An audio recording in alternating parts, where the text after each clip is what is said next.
জননী জন্মভূমিশ্চ স্বর্গাদপি গরীয়সী। সেই জননীর কর বারবার কাশ্মীর হতে তট মালাবার, ছিন্ন ভিন্ন দীর্ণ বিদীর্ণ চারিদিকে হাহাকার।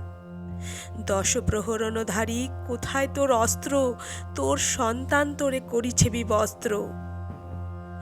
হও সশস্ত্র, সহস্র কোটি মানবের কর হুঁশিয়ার, কর হুঙ্কার বাজাও ডঙ্কা, চলেছে যেমন সোনার লঙ্কা। করোনা শঙ্কা মাতৃশক্তি হও উদীয়মান, হোক ধ্বংস জীব নৃশংস হয়ে কাণ্ডারি মাতৃ অংশ। হও আগুয়ান আসুক তুফান, লড়ব মোরা হইব আবান। জননী তোরে রাখিব গড়ে পাশবিক বর্বরতা থেকে দূরে। হোক মন্ত্র জীবন জুড়ে, পারি কি না পারি সাজাতে তোরে বিবিধ রতনে মানিকে ভরে। জীবনে মোদের এই হবে পণ, অটুট থাকিবে তোর সম্মান। মাগো তোরে মোরা করিব সম্মান, জননী তোমারে করিব সম্মান, জননী তোমারে করিব সম্মান।